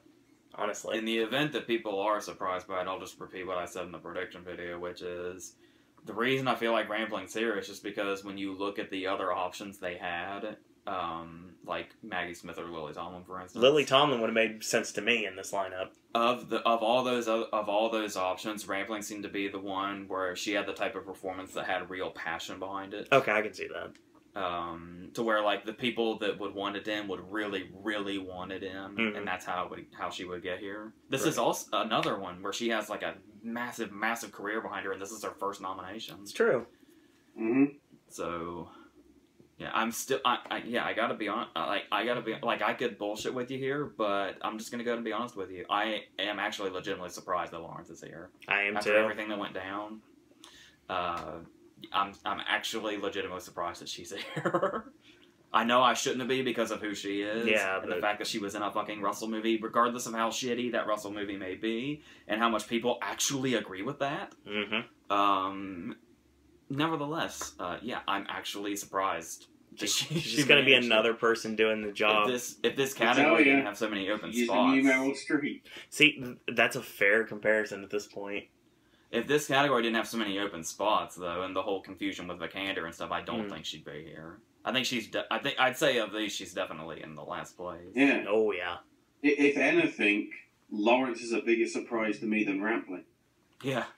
So, it's like I said, I had Rampling in, and then we did the right before we did the final video, I was thinking they're going to double nom Carol in the same category because everybody started talking about that, and I was like, I let it get to me, and I was thinking that was actually going to happen, and that's the reason I went with that, and I took Rampling out of my lineup, or this would have been my official 5. And that was the thing. Another thing with Rampling was the whole, she missed SAG, and it was like, well, okay, fine. But then when she missed BAFTA, it was like, well, that's just not good at all. No. Because that's just really a BAFTA thing. But it was just, she was just that one where it's just like, but there's seriously no other options. It has to be her. Yeah. It's true. So, yeah, I'm so happy that Larson's getting the love and support for Room. This performance is amazing. I've been getting a lot of flack for not putting Ronan in any of my lineups until the final video. And like I said, I really enjoyed her in Brooklyn. And this being down to both of them, I have no problems with that.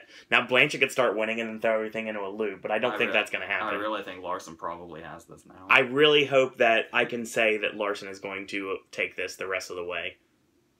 That would be really nice to say that because it'd be great to see her take everything from the Globe all the way to the Oscar. I think Ronan could possibly win something in the midst, but I think Larson's pretty much got this, and I'm very happy to say that. Room has done quite well for itself, and I'm very happy to say that. So, who won actress? Not me. Fair enough. Yeah, but if you I had guys 4. have 4 and I had 3. So AJ now has 15, and I have 11. I'm getting closer. I'm still not going to win, but it's not as far away as it normally is. Best actor. We have Bryan Cranston for Trumbo. We have Matt Damon for The Martian. Leonardo DiCaprio for The Revenant. Michael Fassbender for Steve Jobs. And Eddie Redmayne for The Danish Girl. Can I correct you on that? Go ahead. Leonardo, I got fucked by a bat! DiCaprio. He likes to throw that in my face all the time. The big question was, I mean, I wasn't sure because the transition does not always work, as we all know. Right. But the big question was, how long after Breaking Bad will Cranston get an Oscar nomination? Ding! It took all of, 2 years? Yeah. It took his first performance, didn't it? And like I was saying... His first real leading performance. Yeah. Like I was saying, though, I think... people just love Cranston already. But the role he's playing probably really helps too, because a lot of people were trying to blow the movie off and say the movie's not strong enough to get a big nomination like this. It's not the movie they were voting for; it's Cranston. Mm-hmm. It's just like I told you when we were actually seeing the movie, you weren't predicting him, and you kind of didn't want him to get in for the sake of your predictions. And I turned to you and said, "Well, you're fucked now, aren't you?"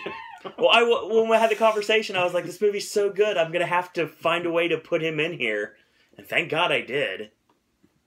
And if I wouldn't have went against type and what was obvious all along, I would have had a perfect 5 here, but I didn't. And the thing about it's really funny, he has such a big nomination for this now, and there's the whole thing, like, what if he wins SAG? There were some people There's a really good chance he's going to win SAG. There were people yesterday talking about other people getting in actor, and they were saying that Cranston would have been the one that got bumped out. No. That was never in question. I think he was always locked here. The big thing I keep thinking about, and I keep seeing thrown around occasionally, is if DiCaprio is going to get screwed over the last minute at SAG like Keaton did last year. It's Cranston.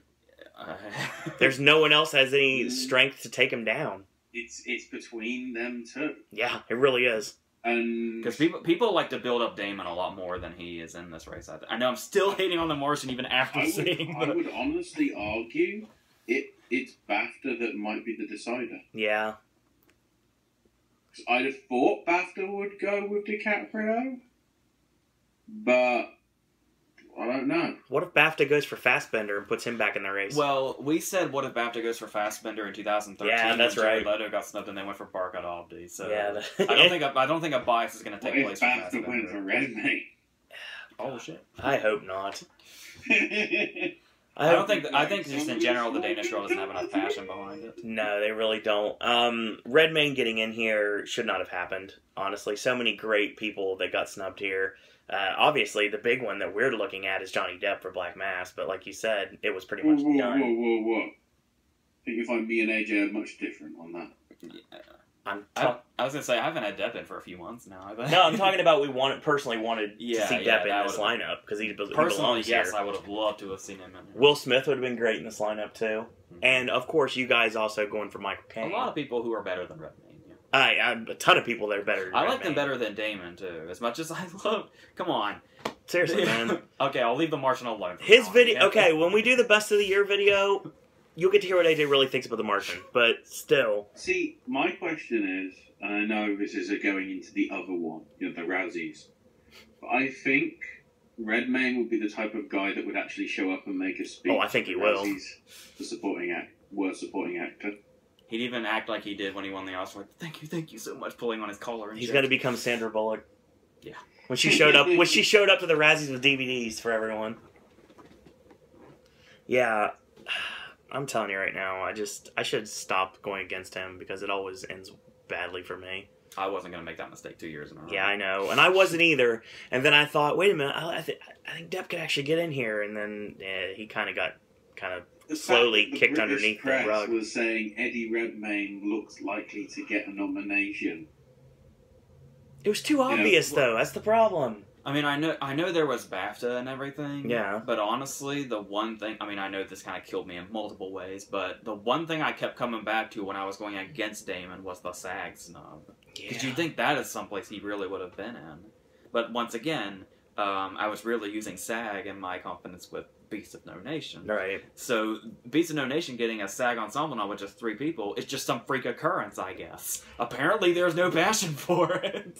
And with all the love for The Big Short, Carell getting in here as a surprise, which is another thing people were predicting. I think that's who I was talking. They were talking about Carell getting in and Cranston getting bumped out. Yeah, Cranston was never going to get bumped out of here. If anybody was going to get bumped out, it was definitely Redmayne. He's 100% 5th place here.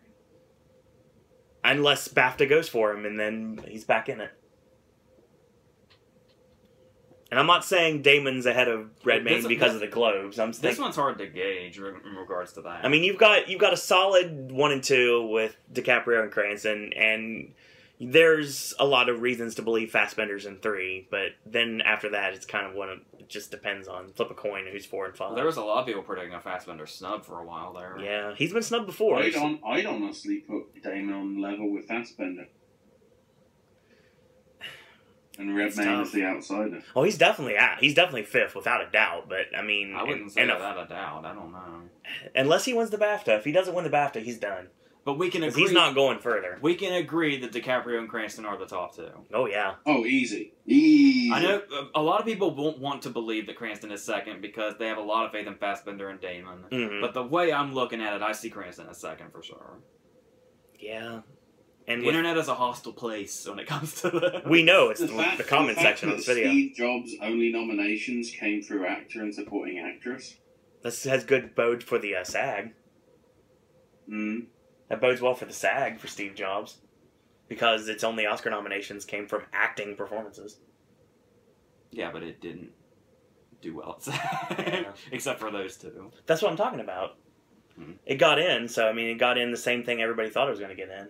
Even though I was championing Steve Jobs and I thought it was going to do really well, and it just kind of fell apart, but just not my year, apparently. We got 2 to go. Let's do this. So, real quick, who won?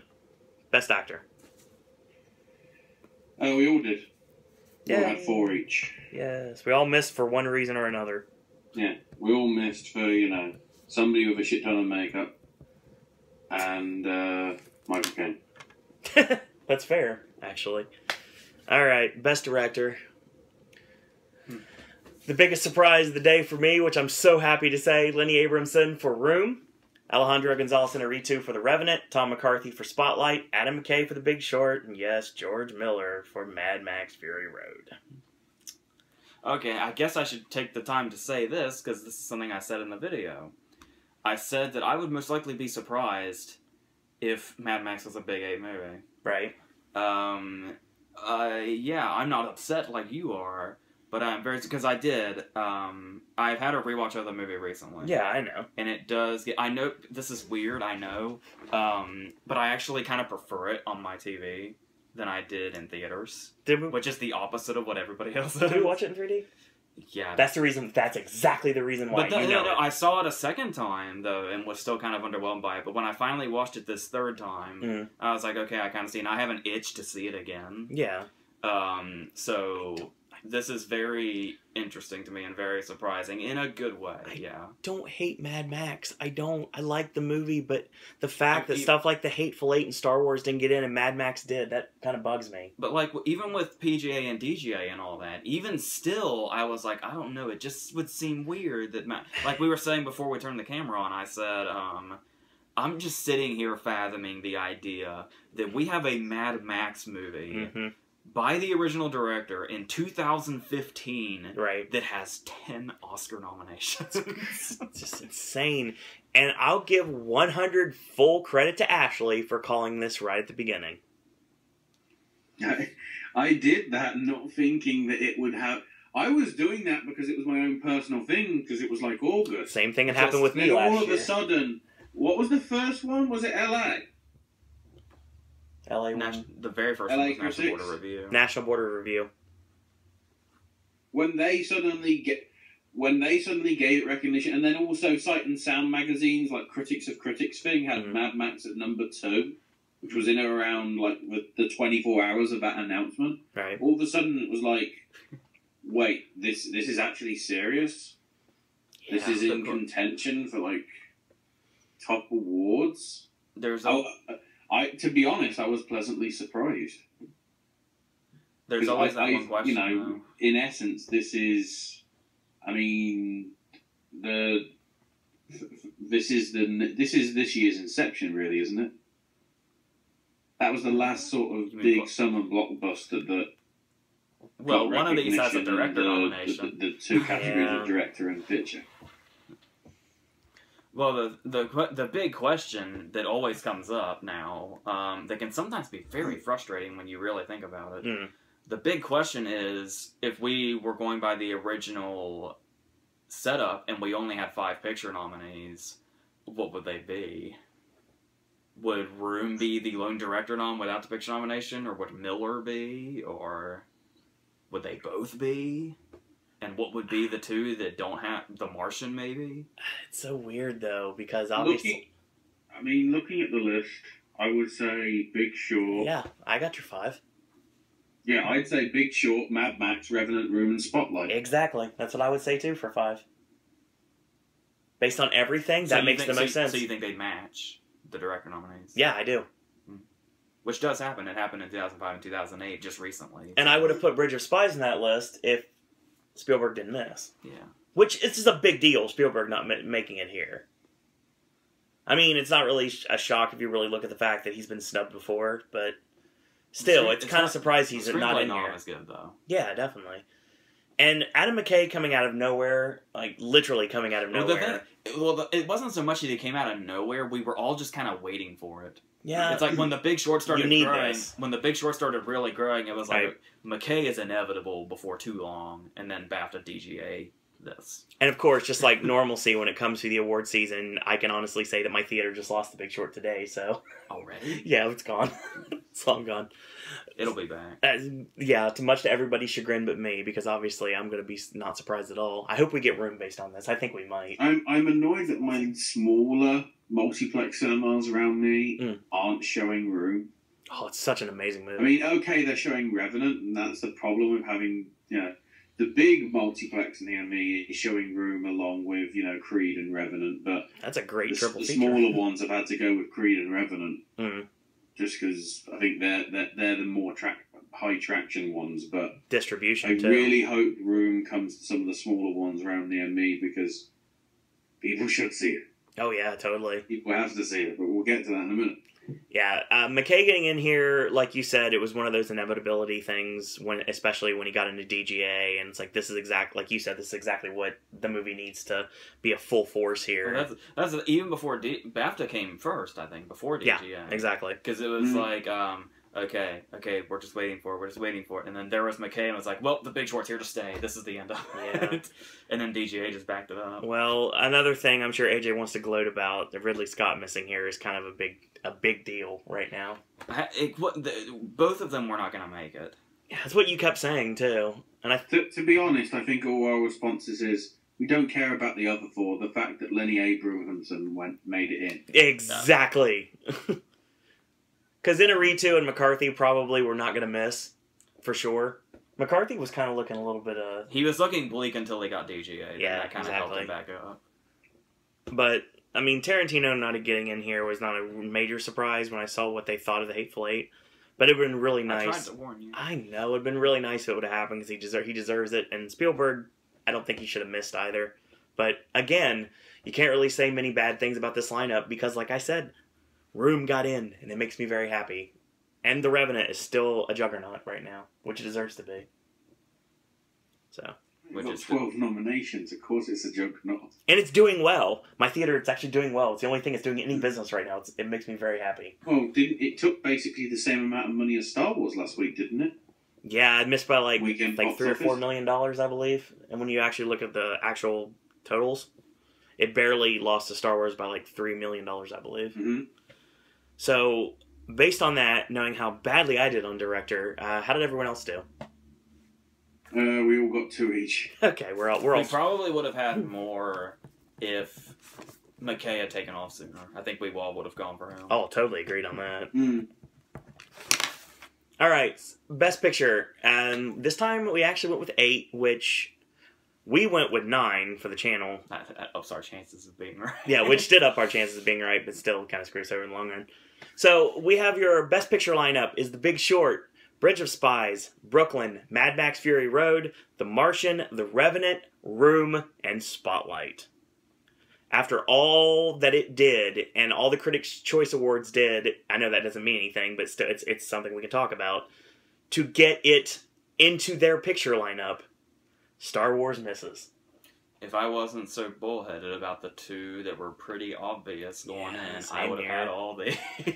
Yeah. I had Brooklyn here a lot, but I just took it out because I thought that everybody was going to go for Carol like they went for Brooklyn in this category, and I was hoping that I was going to be wrong and they would go for Brooklyn versus Carol, and that's exactly what they did. And I'm happy that happened. And I kind of feel like when I was saying, I got it reversed. When I said they wouldn't go for The Martian because they'd be too busy with Star Wars. Yep. So they went for The Martian instead of Star Wars. The Martian still made. You know which film I feel sorry for? To me, it's the Hateful. Freeheld. Freeheld. Yeah, because it got overshadowed big time. I heard nobody liked it. Yeah, that's another problem too. Yeah, true. And Shane was too busy promoting his not other movie. everybody liked Mad Max. So another thing, the Hateful Eight not getting in here, it also sucks, but again, not a major surprise given how it did with the rest of the awards.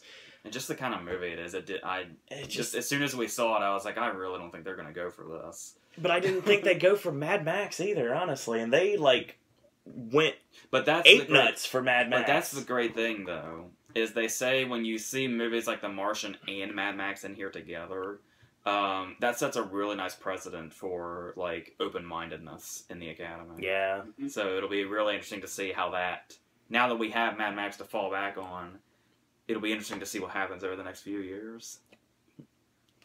You have 4 movies in here, 4 out of the 8, that are box office draws that do really well with the public. And then you got a movie like Spotlight, which can go either way depending on what you think about it, the storyline. Room, which is very independent, but very much needs to be seen. Brooklyn probably didn't go as many places as it could have. And The Big Short, which is topical, but some people don't care about that. So you got 4 out of the 8 that people are actually going to be rooting for. The Big Short probably has bad word of mouth here, because I've heard a lot of people don't like the because there's so much of the lingo, people can't understand it. Yeah. Even with the Selena Gomez and Margot Robbie, still people. It helps people. It really does. People just get really confused watching it. Yeah. But it's got Jenga. It does have Jenga, and the Tell Him Steve Dave moment from his Dubot. I didn't even know Jenga was invented by a British woman. And Canada invented basketball, so there you go. I don't know why I just said that. I just did. Are we done here? I think we're almost done here. Real quick. It's not a very big, shocking lineup. We have 8, so maybe we should predict 8 next year. Then again, it'll be 9 or 7 or 6. We'll go back to 5, please. Go back to 5, or if anything, go to 6. So it's the top 5 and the movie that should have been. I don't know. I'm not. Then you wouldn't have had the diversification of. Well, I think if you had your 5, you would have only had one big block. big summer blockbuster. Yeah, I was gonna say with the lineup, if the lineups look more like this, That's fine. I kind of buy the expansion. Which, of course, now that I'm finally saying that, it'll go back to 5. But I mean, if it was The Big Short, Mad Max, The Martian... Oh, sorry, not The Martian. The Big Short, Mad Max, The Revenant, Room, and Spotlight is your big 5. I know a lot of people will complain about that, but people that actually have paid attention to the movies, I'm sure wouldn't. I still wonder if The Martian would be in Mad Max's place or what. But, yeah. Or maybe even Room, I don't know. No, I think Room is fine, honestly. Look at the rest of the categories. I think Room is fine. The positive thing for me is I've already seen 6 of them. We saw... Just waiting on Spotlight and Big Short to open over here. Alright, so are we... I think we're done. Yeah. So that's going to end the video that you've been all waiting for, our Academy Awards nomination discussion. Check out Scores? God bless, it's been a long day. Sorry, man. Best Picture! Who won? We all did. We all got 6 out of the 8. All right, so I have our final tallies, and AJ is our big winner today. Shock surprise. With 18. And Three quarters of the categories. Yeah, pretty good. I have 14, and Ashley has the hateful 8. How appropriate. I have Bob. Nice.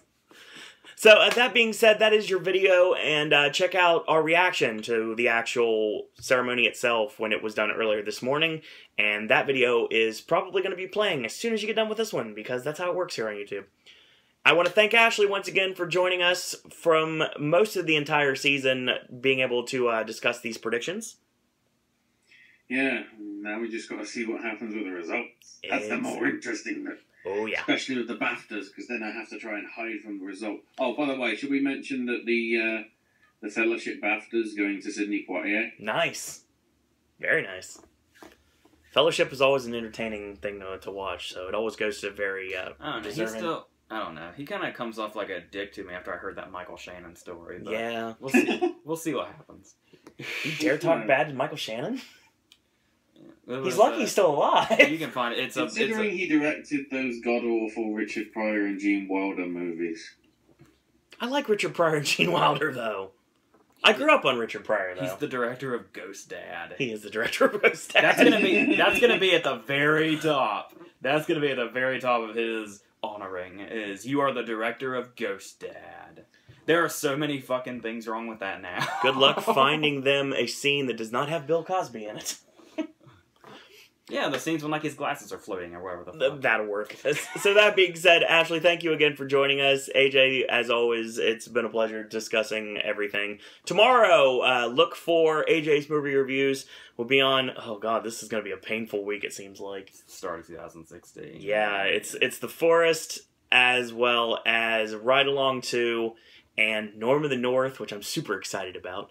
And 13 Hours, that's going to be this week. Also, tomorrow we'll be setting up for Saturday, which is going to be our predictions for the Critics' Choice Awards, which will be this Sunday on A&E at 8 p.m. And the Sunday, we're going to be watching Butch Cassidy and Sundance Kid on the big screen, so that's going to be fun. And we got a lot of stuff coming. Our best and worst of 2015 is coming very soon, so stay tuned for those. Gaming with Ash returns on Monday, and of course the Wrestling Podcast on Monday and Wednesday. Sip and Snack on Thursday. So that being said, I want to thank you guys and girls out there for watching. And, AJ, any parting words? No. Ashley? No. And until 2017, that's all we got to say about that.